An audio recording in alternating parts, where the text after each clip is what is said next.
long-awaited James Gunn Superman movie has finally premiered, and I kind of want to talk about it. In my opinion, this is probably the best Superman movie I have watched. Now, before I get to that, I want to say two things. There's gonna be some spoilers in this video, so do yourself a favor and click off if you don't want to get spoiled. And the second thing is that I've been seeing people calling this movie woke. Now, I'm genuinely perplexed. Like, do the ass clowns who choose to come out of their caves even read or watch any Superman media? This man is an alien in the literal sense of the word. His character being an immigrant is a literal focal point of Superman ever since his creation, with him being held as the last son of Krypton. And with that being said, fuck Dean Cain. That lemon sucker wore the cape 32 years ago and still believes that he Supes. He went from playing the boy wonder to us wondering how the hell is he even still famous. And I use that word real loosely because he's more known for screaming at teenagers in front of a green screen on TikTok than anything else. But back to the topic at hand. This movie, from the opening scene with Krypto to the ending scene with Krypto, was a grand tale of the boy in blue. I don't care what the naysayers have to say about this movie. James Gunn and his team have put pen to paper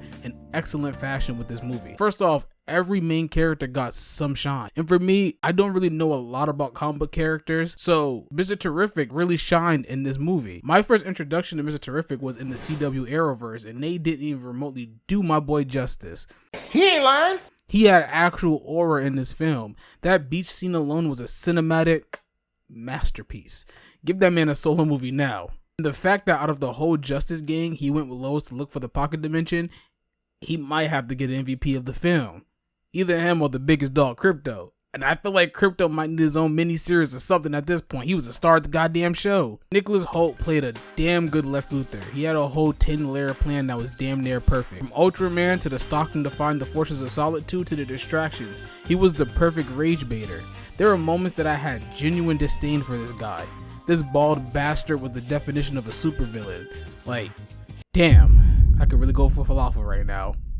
If you know, you know. Shout out to the realist. Lex Luthor was so damn evil and calculated in this movie. I feel like this movie was crafted by people who actually understood source material. David Corenswet, oh boy. With how Henry was replaced, he was kind of given a handicap when he was announced to replace him as the new Superman, but he definitely delivered.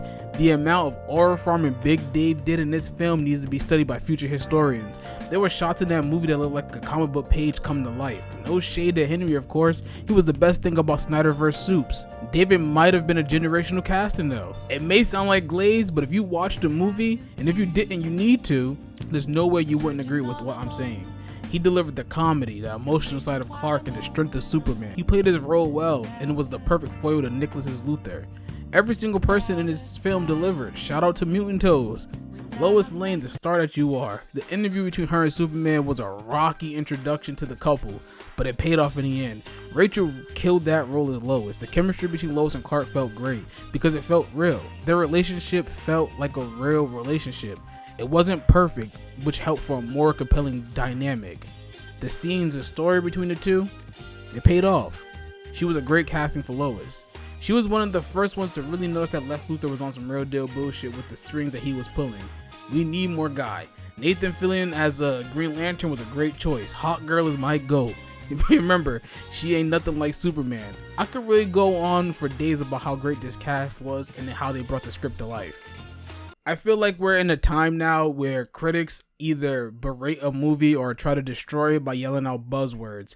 And it's been really apparent in 2025 that that's the direction that a lot of people are going when it comes to these movies. I feel like you gotta see a movie for yourself to truly give it an opinion. I'm not saying that this movie's by any means perfect. Obviously, there were some things I would have changed and some things I would have added.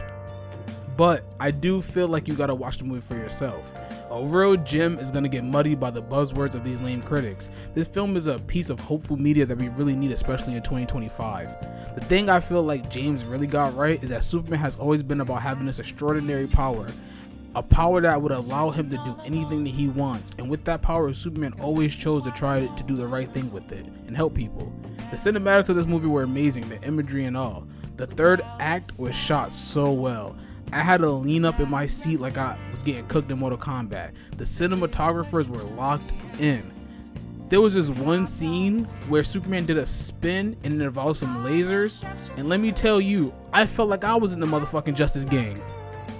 This was genuinely a fun, hopeful movie that restarted DCU in the right way. The small little nods to the Snyderverse and even the little cameos with this new breath of fresh air was the best route to go. I feel like people need to watch it. This movie is for the fans that really do like Superman.